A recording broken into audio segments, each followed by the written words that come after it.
చెప్పిన ప్రతి హామీని సొల్యూషన్స్ వెతుకుతూ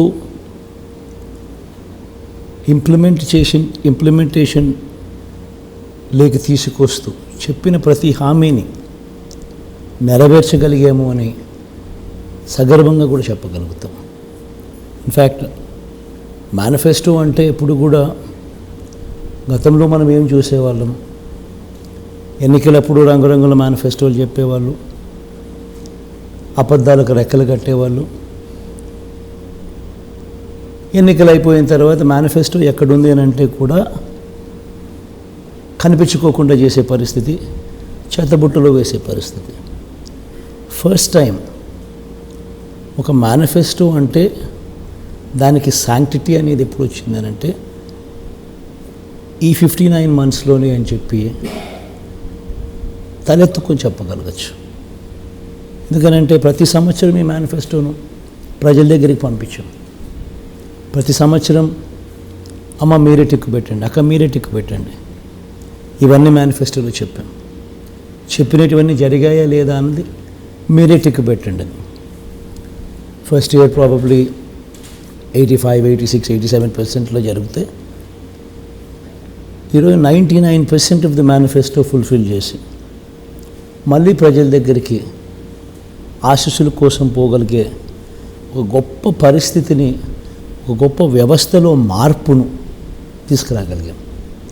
క్రెడిబిలిటీ, విశ్వసనీయత అన్న ఈ పదాలకు అర్థం ఏమిటి అని చూపించగలిగాం. ఈ 5 సంవత్సరాలు మీరు అంటున్నారు 59 నెలల్లో మీరు మోస్ట్ హ్యాపీయెస్ట్ పథకం కావచ్చు, హ్యాపీయెస్ట్ సందర్భం కావచ్చు, సంతృప్తినిచ్చిన పాయింట్ ఏంటి? ఎవ్రీథింగ్, ప్రతి అంశము సంతోషాన్ని ఇస్తుంది, ప్రతి అంశము సాటిస్ఫాక్షన్ ఇస్తుంది. అది ఎందుకంటే ప్రతిదీ కూడా ఒక సొల్యూషన్ వెతుకుతూ ప్రజలకు ఆ రోజు నేను పాదయాత్రలో నేను గమనించింది, నేను చూసింది, ఆ రోజు మీరు అడిగితే కూడా నేను చెప్పింది కూడా అదే చెప్పాను. అన్ని మ్యాన్ మేడ్ ప్రాబ్లమ్స్, ఈ మ్యాన్ మేడ్ ప్రాబ్లమ్స్కు సొల్యూషన్ అనేది ఇవ్వగలిగితే, పెన్షన్ ఫర్ ఇన్స్టెన్స్ అర్హత ఉండి కూడా ఇవ్వని పరిస్థితి, జన్మభూమి కమిటీల చుట్టూ తిరగాల్సిన పరిస్థితి, లంచం ఇస్తే కానీ పనులు జరగని పరిస్థితి మన కళ్ళ ఎదుటే కనిపిస్తూ ఉంది.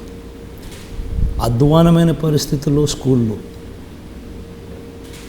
పిల్లల చదువులు, ప్రైవేట్ స్కూళ్ళకు వీళ్ళు ఎప్పుడు కాంపిటీషన్లో లేరు, గవర్నమెంట్ స్కూళ్ళు.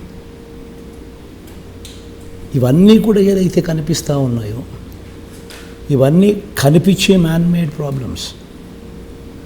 ఈ కనిపించే మ్యాన్ మేడ్ ప్రాబ్లమ్స్కు సొల్యూషనే మన పాలన, ఈ 59 నెలల మన పాలన.